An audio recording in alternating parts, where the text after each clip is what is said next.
ಸ್ನೇಹಿತರೆ, Facebook messenger ನಲ್ಲಿ ಯಾವ ರೀತಿ ನಾವು ಆಕ್ಟಿವ್ ಸ್ಟೇಟಸ್ ನ ಹೈಡ್ ಮಾಡಬೇಕು ಅಂತ ಚರ್ಚೆ ಮಾಡೋಣ. ಅಂದ್ರೆ ನಾವು ಅಲ್ಲಿ ಆನ್ಲೈನ್ ನಲ್ಲಿ ಇದ್ರೂ ಕೂಡ ಬೇರೆಯವರಿಗೆ ಆನ್ಲೈನ್ ಅಂತ ತೋರಿಸಬಾರದು. ಅಂದ್ರೆ ನಾವು ಯಾವ ರೀತಿ ಆಕ್ಟಿವ್ ಸ್ಟೇಟಸ್ ನ ಹೈಡ್ ಮಾಡಬಹುದು ಅಂತ ನಾನು ಸಂಪೂರ್ಣವಾಗಿ ಇವತ್ತು ಹೇಳ್ತೀನಿ. ಹಾಗೆ ನಮ್ಮ ಚಾನೆಲ್ಗೆ ಮೊದಲು ಬಂದಿದ್ರೆ ದಯವಿಟ್ಟು ನಮ್ಮ ಚಾನೆಲ್ ನ ಸಬ್ಸ್ಕ್ರೈಬ್ ಮಾಡಿ ಮತ್ತು ಪಕ್ಕದಲ್ಲಿ ಇರುವಂತಹ ಬೆಲ್ ಐಕಾನ್ ಅನ್ನು ಪ್ರೆಸ್ ಮಾಡಿ ನಮ್ಮ ತಂತ್ರಜ್ಞಾನ ಆಧಾರಿತ ಬೃಹತ್ ಕುಟುಂಬದ ಸದಸ್ಯರಾಗಿ. ಸ್ನೇಹಿತರೆ, ಫೇಸ್ಬುಕ್ ಮೆಸೆಂಜರ್ ನ ಓಪನ್ ಮಾಡ್ತೀನಿ. ಮಾಡಿಬಿಟ್ಟು ಅಲ್ಲಿ ಸೆಟ್ಟಿಂಗ್ಸ್ ನಲ್ಲಿ ನಾವು ಹೋಗ್ಬಿಟ್ಟು ಆನ್ಲೈನ್ ಸ್ಟೇಟಸ್ ನ ಹೈಡ್ ಮಾಡಬೇಕಾಗುತ್ತೆ. ಇಲ್ಲಿ ನೋಡಿ, ನಾನು ಓಪನ್ ಮಾಡಿದ್ದೀನಿ. ಆ್ಯಪ್ನ ಓಪನ್ ಮಾಡಿ ಕೆಳಗಡೆ ಮೆನು ಅಂತ ಒಂದು ಆಪ್ಷನ್ ಇದೆ, ಅದ್ರ ಮೇಲೆ ನಾವು ಕ್ಲಿಕ್ ಮಾಡ್ಕೋಬೇಕು. ಮಾಡಿದ ನಂತರದಲ್ಲಿ ಈ ಕಡೆಗೆ ಸೆಟ್ಟಿಂಗ್ಸ್ ಅಂತ ಒಂದು ಆಪ್ಷನ್ ಇದೆ ನೋಡಿ.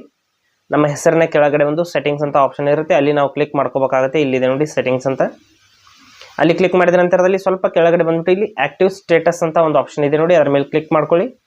ಮಾಡಿಬಿಟ್ಟು ಇಲ್ಲಿ show when you are active ಅಂತ ಇಲ್ಲಿ ಒಂದು ಬಟನ್ ಏನಿದೆ, ಈ ಬಟನ್ ಈ ರೀತಿ ಆಫ್ ಮಾಡಿಬಿಟ್ಟು ಇಲ್ಲಿ ನೋಡಿ ಅಂಟಿಲ್ ಐ ಚೇಂಜ್ ಇಟ್ ಅಂದ್ರೆ ನಾನು ಅದನ್ನ ಬದಲಾವಣೆ ಮಾಡೋವರೆಗೂ ಅದು ಚೇಂಜ್ ಆಗೋದಿಲ್ಲ. ನಂತರದಲ್ಲಿ ಫಾರ್ 1 hour 8 hour ಅಥವಾ ಅಂಟಿಲ್ 8 PM ಅಂತ ಈ ರೀತಿ ಬರ್ತಾ ಇದೆ. ಅಂದ್ರೆ ನಾವು ಇಲ್ಲಿ ಟೈಮಿಂಗ್ ನ ಸೆಟ್ ಮಾಡಬಹುದು, 1 ಗಂಟೆವರೆಗೆ ಅಥವಾ 8 ಗಂಟೆವರೆಗೆ ಅಂತ. ಇಲ್ಲಿ ನಾನು ಅಂಟಿಲ್ ಐ ಚೇಂಜ್ ಇಟ್ ಅಂತಾನೆ ಕ್ಲಿಕ್ ಮಾಡ್ಕೋತೀನಿ, ಯಾಕೆಂದ್ರೆ ನಾನು ಮರಳಿ ಅದನ್ನ ಆನ್ ಮಾಡೋವರೆಗೂ ಅದು ಆನ್ ಆಗಬಾರ್ದು. ಅದಕ್ಕಾಗಿ ನಾನು ಅಂಟಿಲ್ ಅಂತ ಇಲ್ಲಿ ಚೇಂಜ್ ಮಾಡ್ತೀನಿ. ಇಲ್ಲಿ ನೀವು ಕಸ್ಟಮ್ ಡೇಟ್ನು ಕೂಡ ಈ ಡೇಟ್ ವರೆಗೆ ನೀವು ಅಂತ ಸೆಲೆಕ್ಟ್ ಮಾಡಬಹುದು, ಕಸ್ಟಮ್ ಡೇಟ್ ಕೂಡ ಸೆಲೆಕ್ಟ್ ಮಾಡಬಹುದು. ಅದಕ್ಕಾಗಿ ನಾನು ಏನು ಮಾಡೋದಿಲ್ಲ, ಅಂಟಿಲ್ ಐ ಚೇಂಜ್ ಇಟ್ ಅಂತ ಏನಿದೆ ಅದನ್ನು ಸೆಲೆಕ್ಟ್ ಮಾಡಿಬಿಟ್ಟು ಈ ರೀತಿ ಆಫ್ ಮಾಡ್ಕೋತೀನಿ.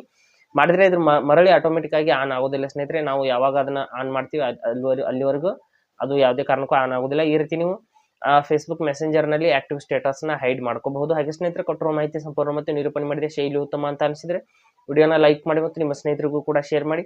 ಹಾಗೆ ಇದ್ರ ಬಗ್ಗೆ ಸಮಸ್ಯೆಗಳು ಡೌಟ್ಗಳಿದ್ರೆ ಕಮೆಂಟ್ ಅಲ್ಲಿ ಅವಶ್ಯವಾಗಿ ತಿಳಿಸಿ. ಮುಂದಿನ ವಿಡಿಯೋದಲ್ಲಿ ಮತ್ತೊಂದು ಹೊಸ ವಿಷಯದೊಂದಿಗೆ ಇದೇ ರೀತಿ ನಿಮ್ಮ ಮುಂದೆ ಬರ್ತೀವಿ. ಅಲ್ಲಿವರೆಗೂ ಟೇಕ್